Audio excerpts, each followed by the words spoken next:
The vast chamber of the Galactic Council stretched like an endless sea of light and shadow. 3 suns cast their golden rays through the transparent dome overhead, creating dancing patterns across the polished floor.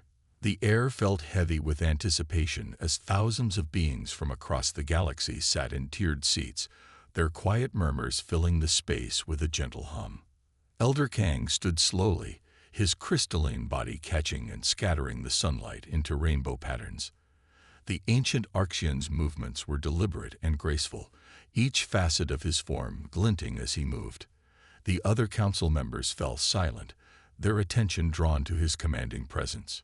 "My fellow beings," Elder Kang's voice carried clearly across the chamber, each word weighted with the wisdom of millennia. "Today we must address a matter of great importance.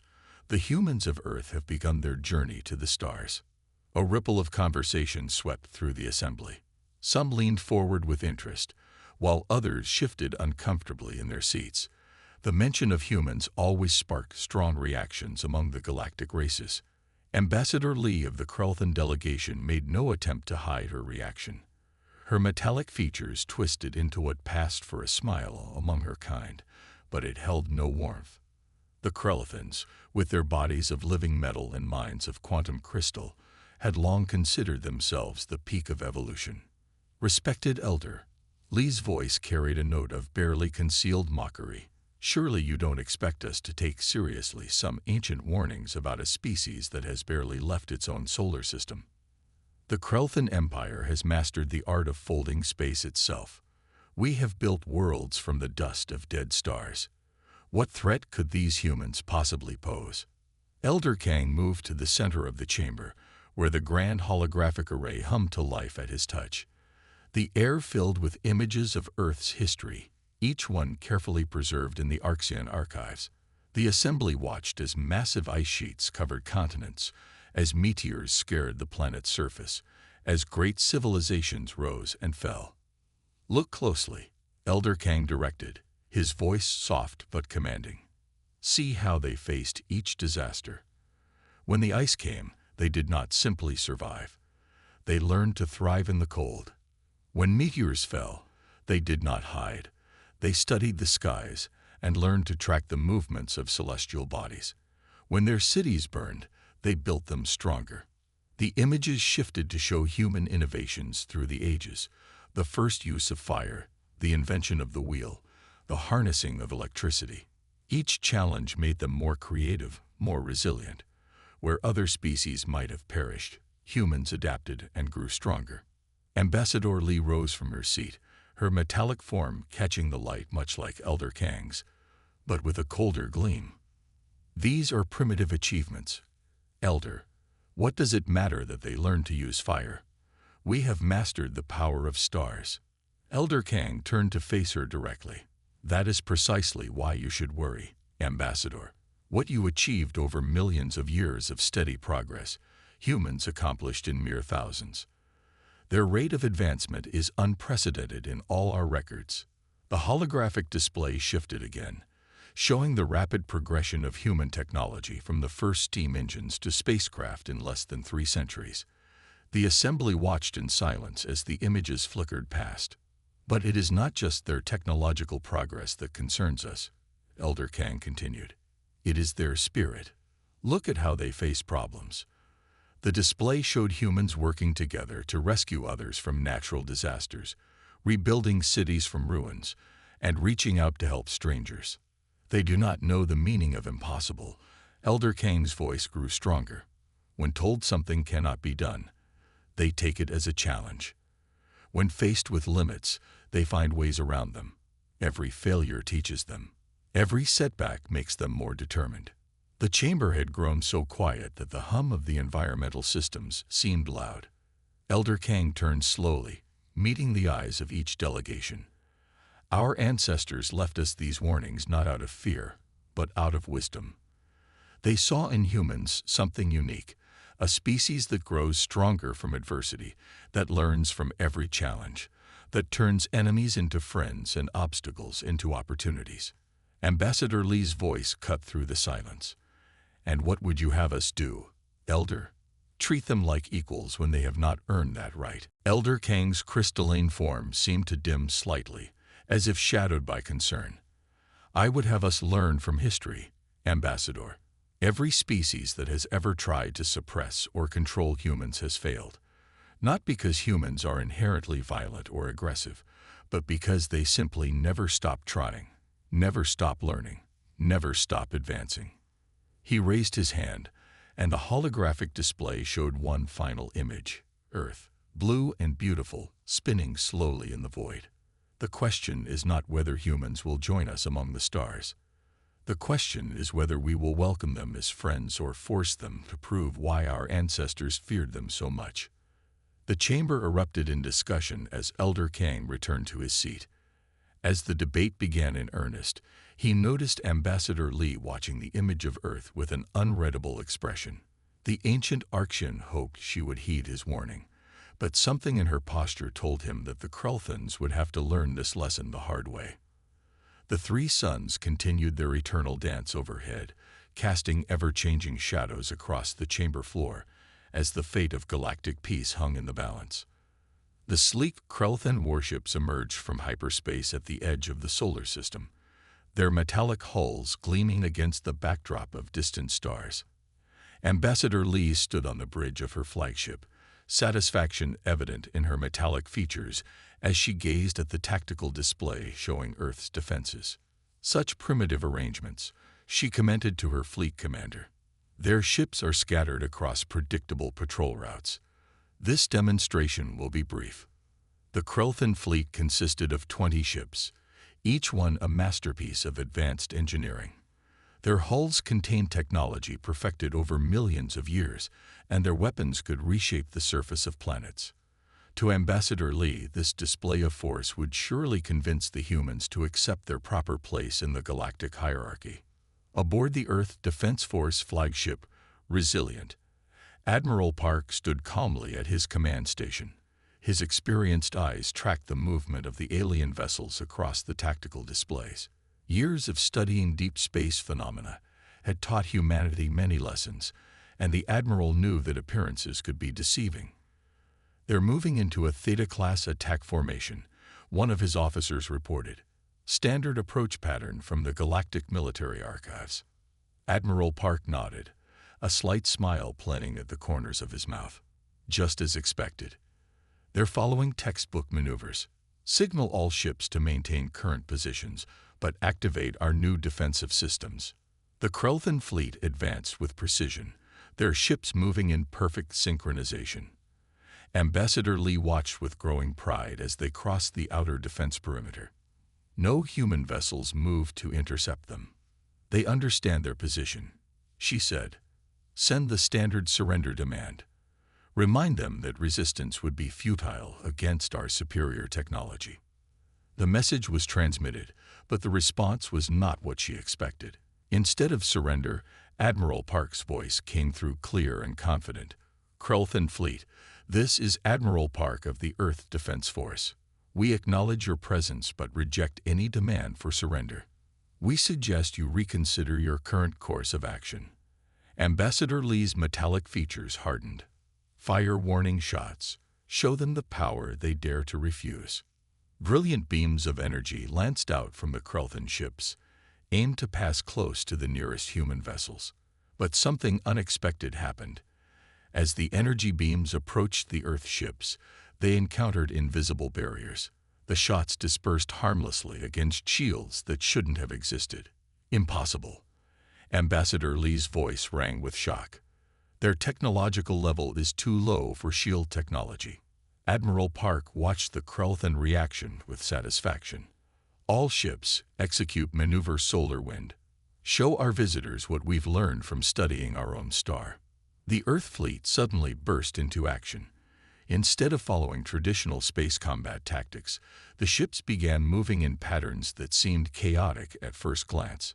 They used the sun's gravitational field to slingshot around at speeds the Krelthans hadn't thought possible. Each human vessel appeared to dance along invisible lines of force, using the natural phenomena of space itself as both weapon and shield. "Our targeting systems can't lock onto them. the Krelthan weapons officer reported, frustration evident in his voice. They're using solar radiation and gravitational fields to mask their movements. Ambassador Lee watched in growing horror as her perfect formation began to fall apart. The human ships weren't just evading. They were herding the Krelthan fleet into positions where solar flares and radiation would interfere with their systems. How are they doing this? She demanded. These tactics aren't in any military database. Admiral Park's voice came through the comm system again, calm and almost friendly.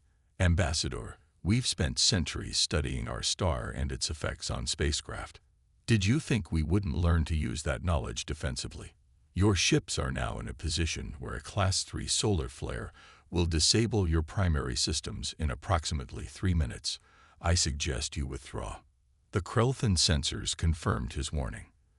Their fleet had been maneuvered into a position where an incoming solar flare would overwhelm their shields. The humans hadn't even fired a shot, yet they had achieved complete tactical superiority. Retreat, Ambassador Lee ordered, her voice tight with suppressed rage. All ships, emergency withdrawal. As the Krelthan fleet engaged their faster-than-light drives, Admiral Park watched them disappear from his tactical display. He turned to his bridge crew, noting their proud but professional expressions. Send word to command, he ordered. The shield technology worked perfectly, and our solar tactical maneuvers exceeded expectations. But we should prepare for their return. They won't underestimate us twice. The Earth fleet resumed their patrol patterns, but now their movements had a new confidence. They had faced humanity's first challenge from an advanced alien civilization and emerged victorious not through superior firepower, but through clever use of their environment and unexpected innovation. In her flagship, racing back to Krelthan space, Ambassador Lee struggled with the implications of what had just happened. The humans hadn't just survived their demonstration of force, they had turned it into a demonstration of their own capabilities.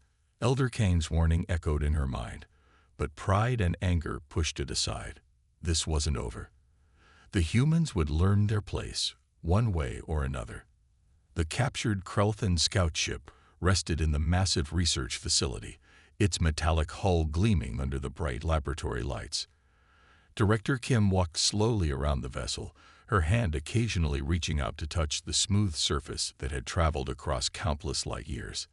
The ship had been disabled during the brief battle and recovered intact, providing humanity with its first close look at advanced alien technology. Teams of scientists and engineers moved purposefully around the vessel, setting up equipment and taking readings. The excitement in the air was almost electric. Director Kim watched as her colleagues worked, pride evident in her expression. These were Earth's finest minds, chosen for their ability to think beyond conventional boundaries. Dr. Min, what have you found in the engine core? She called out to a young engineer who had been studying the ship's power systems for the past week. Dr. Min emerged from an access panel, her face bright with discovery. Director, their energy conversion is incredible. They've managed to harness quantum fluctuations in a way we only theorized about. But there's something strange about their design philosophy. Director Kim moved closer, her interest piqued. Strange how? Everything is perfectly optimized, but it's also rigid. There's no room for adaptation or improvement in their systems. It's as if they reached what they considered perfection and simply stopped innovating. The observation sparked something in Director Kim's mind. She turned to address the gathered team. That's our advantage. The Krelthans build everything to be perfect for one purpose. We humans have always built things to be adaptable. Over the next few hours, the research team made breakthrough after breakthrough. They discovered that while the Krelthan technology was incredibly advanced, it followed predictable patterns. Every system was designed to work in exactly one way, the most efficient way their engineers had discovered over millions of years. Look at this. Director Kim pointed to a holographic display of the ship's shield generator. They've created a perfect energy barrier, but it only works against known weapons. What if we modified it to adapt to new threats in real time, like our experimental shields? Engineers began working on integrating Earth's more flexible approach to technology with the advanced Krelthan systems. Where the aliens had created perfect but unchanging solutions, humans added adaptability and room for growth. News of their progress reached the Galactic Council. Elder Kang and other representatives watched through authorized observation feeds as humans took technology that had remained unchanged for millennia and began improving it within weeks. Their power core was designed to produce exactly the energy needed. One of Director Kim's team reported during a progress update. We've modified it to adjust its output based on demand. It's now 30% more efficient and can handle situations its original designers never considered. Director Kim spent long hours in the laboratory, often sleeping on a cot near the ship. She was there when the first successful test of the hybrid human Krelthan shield technology took place. The new shield didn't just block energy weapons, it learned from each hit, adapting its frequency to better defend against future attacks. We're not just copying their technology, she explained to visiting officials. We're learning from it and making it better. The Krelthans created perfect tools. We're creating perfect tools that can evolve. The research facility became a hub of innovation. Teams worked around the clock, combining Earth's understanding of natural phenomena with the advanced alien technology. They discovered that many Krelthan systems could be simplified, made more efficient by applying human ingenuity to alien engineering. Their computer systems are quantum-based, Dr. Min reported one evening. But they only process in predetermined patterns. We've introduced adaptive algorithms that allow the system to learn and improve itself. Director Kim documented every discovery, knowing that humanity's future might depend on their ability to understand and improve upon alien technology. The Krelthans had spent millions of years perfecting their technology, but humans were doing something they had never considered, making perfection better. As the weeks turned into months, the research facility produced innovation after innovation. The Galactic Council observers reported with increasing concern as humans took technology that had been stable for eons and reimagined it in ways no other species had considered. We're ready for the first full systems test, Director Kim announced one morning, 3 months after the research began. The modified scout ship hummed to life, its systems now a unique blend of Krelthan precision and human adaptability. The test results exceeded all expectations. The ship's performance had improved by factors that the Galactic Council's observers found difficult to believe. What the Krelthans had considered the peak of possible achievement, humans had taken as a starting point. Director Kim stood before the modified ship on the day they presented their findings to Earth's Defense Council. "We've learned something important," she said. "The galaxy's older species stopped looking for better ways once they found good ones. But that's not the human way. We'll never stop improving, never stop adapting. That's our real strength." In the Galactic Council chamber, Elder Kang watched the reports of human progress with a mixture of awe and vindication. His warnings had been accurate. Humanity's greatest weapon wasn't their technology or their resources, but their endless drive to make everything better than it was before. Hundreds of Krelthan warships appeared at the edge of the solar system, their metallic hulls forming a wall of gleaming silver against the darkness of space. This time, they had come prepared for a real war, not just a show of force. The combined invasion fleet represented the largest military deployment in Krelthan history. Admiral Park stood on the bridge of the Earth flagship, defiant, his calm demeanor masking the gravity of the situation. Beside him, Captain Han studied the tactical displays showing the approaching enemy fleet. "They've improved their formation," Captain Han noted.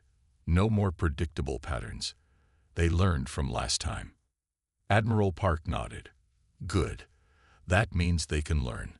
All ships, execute Operation Tide." The Earth fleet began to move in ways that defied traditional space combat doctrine. Instead of forming a defensive line, the ships scattered across the solar system, taking positions near asteroids and using the natural features of space as their allies. Ambassador Lee, watching from her command ship, felt her confidence waver as she observed the human tactics. What are they doing? This violates every principle of fleet engagement. The Earth ships were moving like schools of fish, breaking apart and reforming in fluid patterns. They used the asteroid belt as cover, ducking behind space rocks and emerging from unexpected angles. The Krelthan targeting systems struggled to maintain locks on the constantly moving vessels. Admiral, Captain Hand reported, the enemy fleet is dividing to chase our scattered forces, just as predicted. Admiral Park allowed himself a small smile. Begin Phase 2. Let's show them why we studied naval warfare for centuries before reaching space. The Earth fleet's strategy became clear as the battle unfolded. They had turned the solar system itself into their battlefield. Ships used the gravitational pulls of planets to slingshot themselves at impossible speeds. They hid behind asteroids, using the space rocks as both shield and weapon. This is impossible, Ambassador Lee transmitted to her fleet commanders. They're treating space like an ocean, using three-dimensional combat tactics that no species has ever attempted. A group of Earth ships suddenly burst from behind Jupiter's largest moon, riding the planet's magnetic field like a wave. They unleashed a barrage of weapons that combined traditional firearms with the modified Krelthan technology they had studied. The alien shields, designed to block known weapons, struggled against these hybrid attacks. Captain Hand coordinated the defensive squadrons, using lessons learned from Earth's naval history. Just like submarines, he commented. Space has currents too. Solar winds, magnetic fields, gravity wells. We just needed to learn how to navigate them. The Krelthan fleet found itself facing an enemy that refused to fight according to any known rules of engagement. Human ships would disappear into debris fields, only to emerge from unexpected vectors.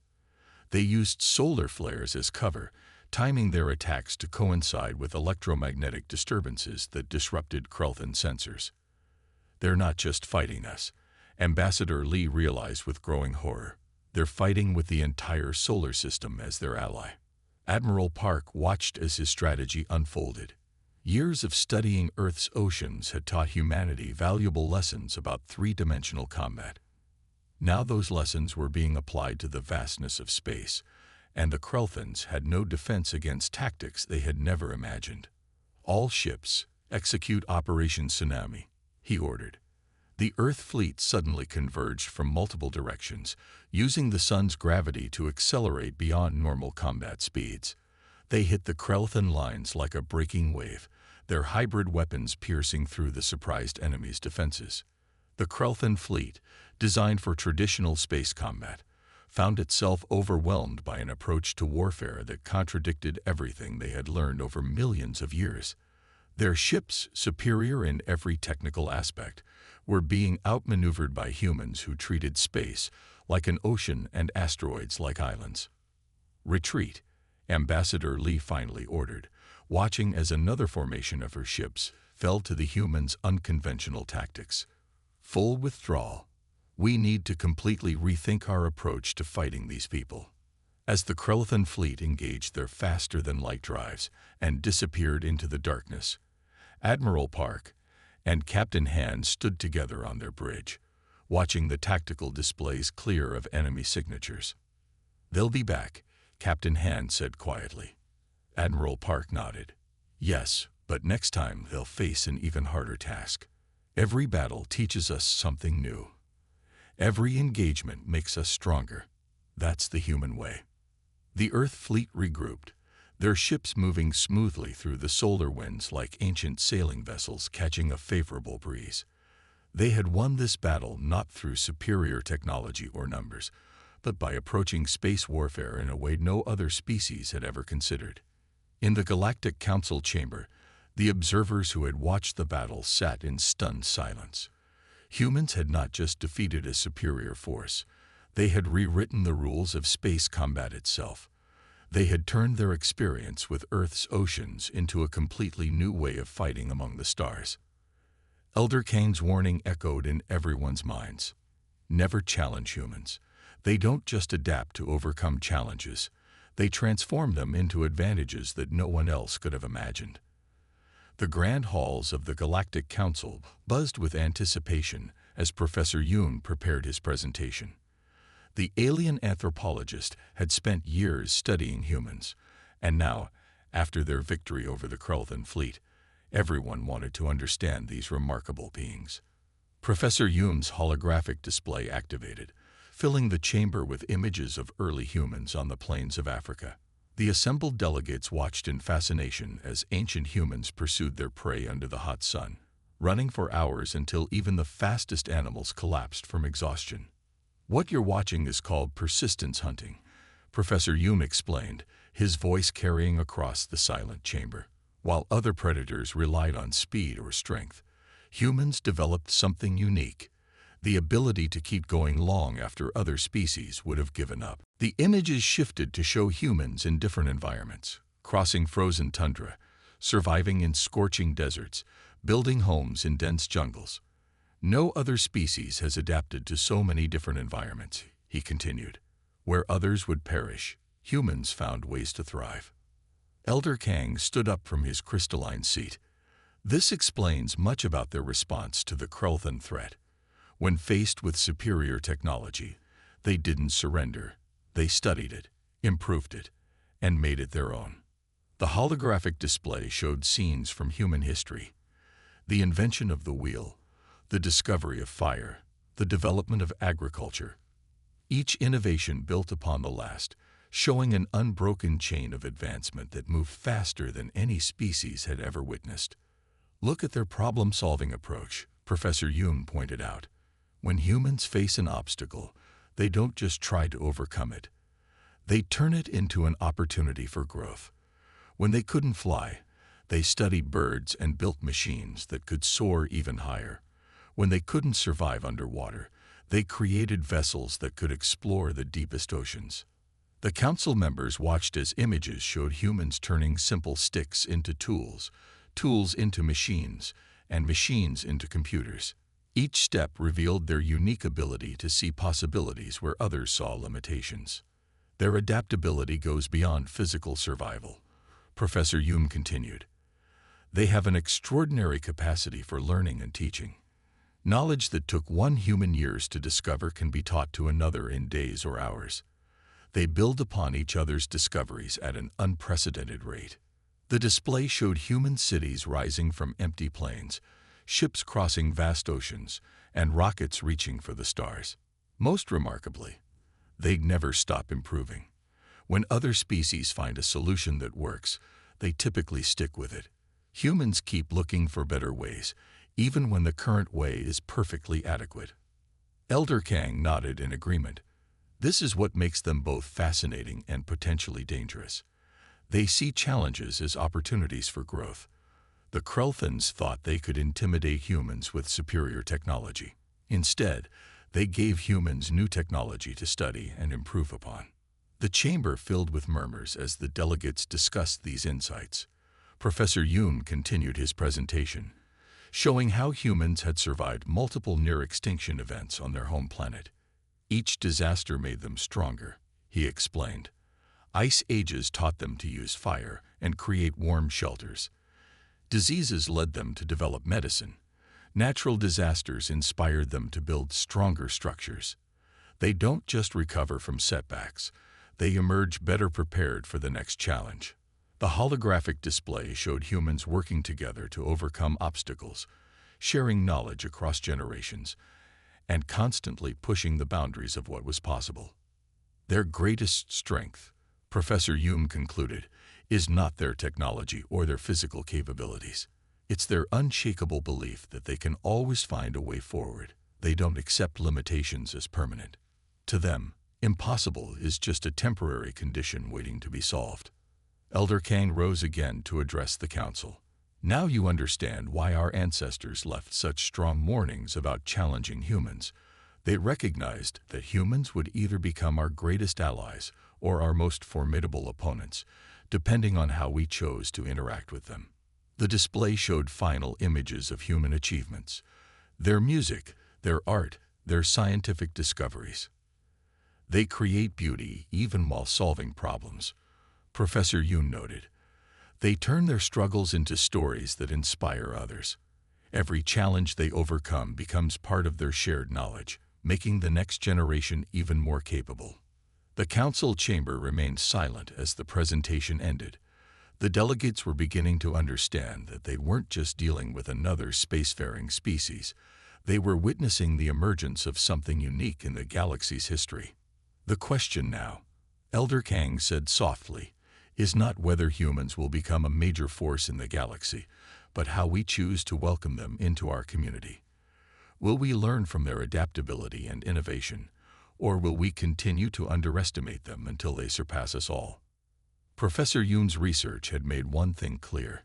Humanity's greatest strength wasn't in their weapons or their technology, but in their endless capacity to learn, adapt, and improve.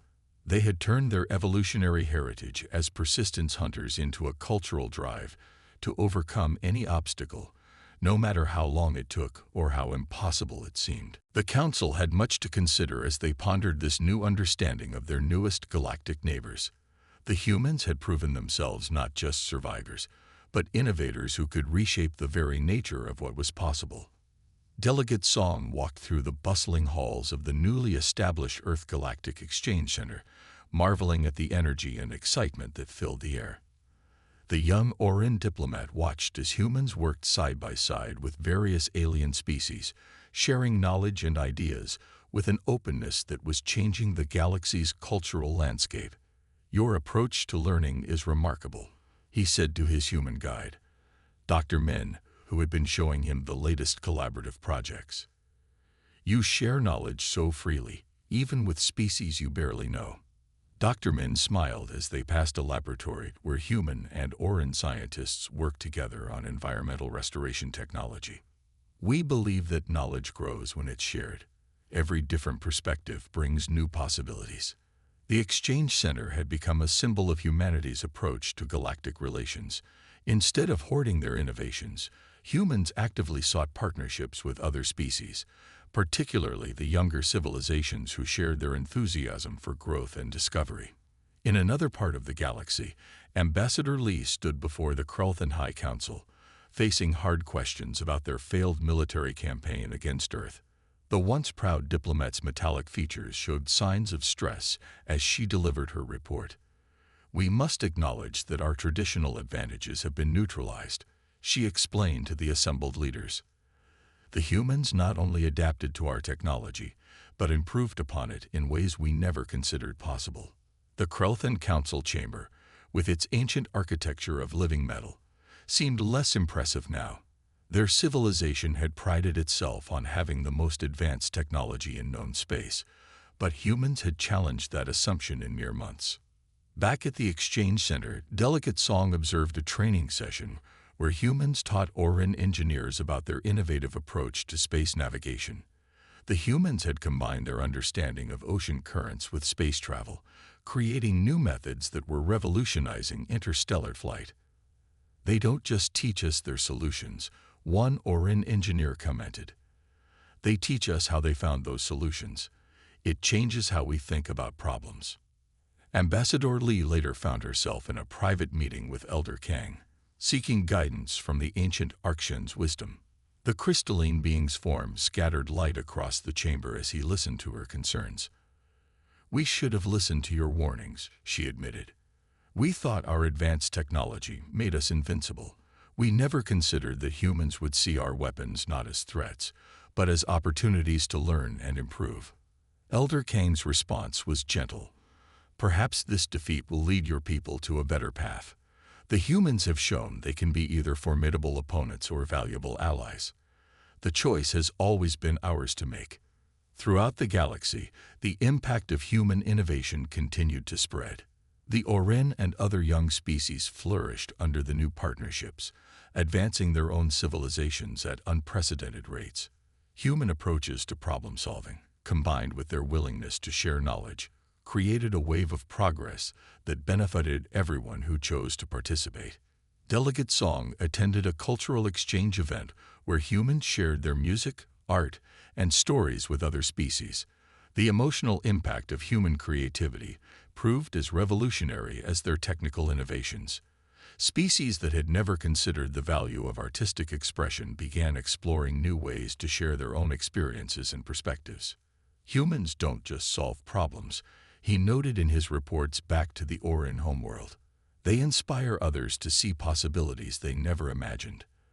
Their greatest gift to the galaxy might be showing us that there are always new ways to grow and improve. Ambassador Lee watched these developments with growing understanding.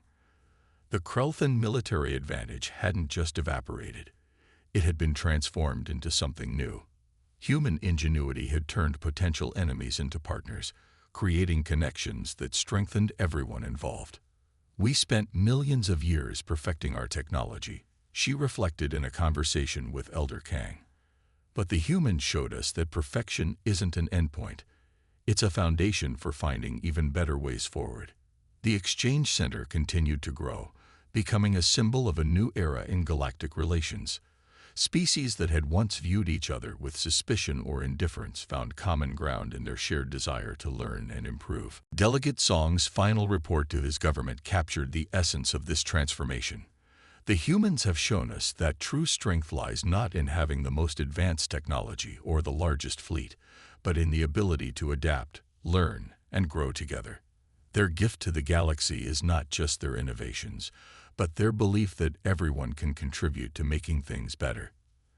As the galaxy adjusted to this new reality, even the proud Krelthans began to see the value in cooperation over competition. Ambassador Lee's admission to Elder Kang marked the beginning of a fundamental shift in their civilization's outlook. Perhaps, she said, watching young Krelthans working alongside humans in the Exchange Center, our defeat was actually our greatest victory. It taught us that there is always more to learn, always room to grow, always new possibilities to explore. Elder Kang's crystalline form seemed to brighten at these words. The ancient warnings about humanity had served their purpose, not to prevent contact, but to prepare the galaxy for a species that would challenge everyone to become better than they were before. The grand chamber of the Galactic Council shimmered with light from 1,000 worlds as delegates gathered for the historic session. The air hummed with anticipation as representatives from every spacefaring civilization took their places. Today would mark a turning point in galactic history. Dr. Shin walked calmly to the center of the chamber, her steps measured and graceful. The human delegate carried herself with quiet confidence, knowing that her words would help shape the future of interstellar relations. "We stand at a crossroads," she began, her voice clear and strong. "Humanity has demonstrated its capabilities, both in peace and in conflict. But our true strength lies not in our ability to fight, but in our desire to understand, to learn, and to grow together with our galactic neighbors." The assembled delegates listened intently as she continued. Many had witnessed or heard of humanity's remarkable achievements, their innovative use of space itself as a battlefield, their rapid adaptation of alien technology, and most importantly, their willingness to share their knowledge with others. Elder Kang's crystalline form caught the light as he rose to speak. The ancient warnings about humanity were never meant to isolate them. They were meant to prevent unnecessary conflict with a species that grows stronger with every challenge they face. The council chamber filled with murmurs of agreement.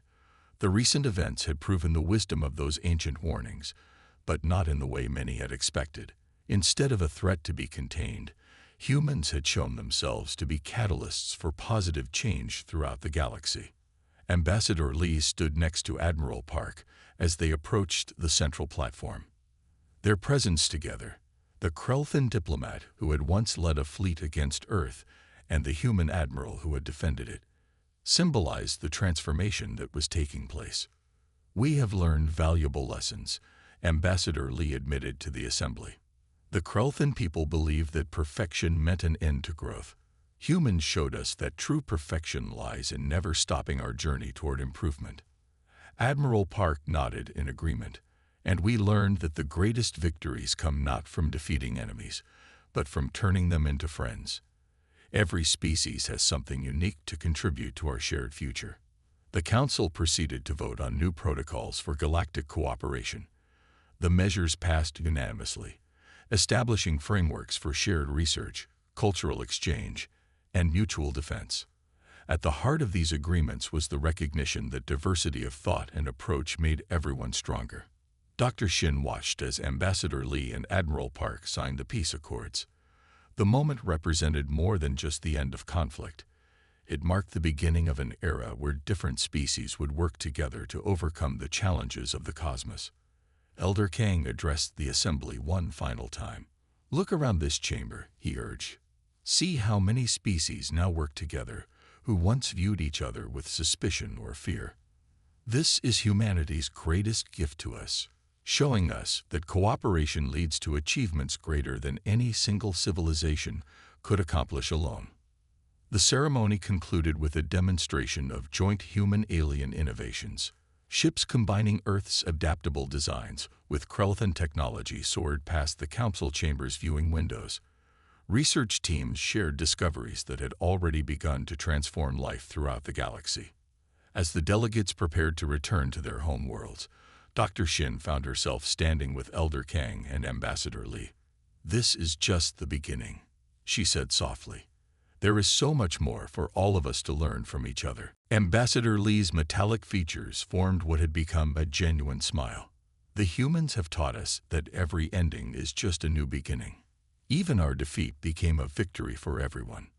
Elder Kang's crystalline form seemed to glow with satisfaction. "The greatest strength of humans isn't their adaptability, their persistence, or even their creativity. It's their ability to inspire others to become better than they ever thought possible." As the three representatives looked out at the stars, they saw not just points of light, but bridges between civilizations.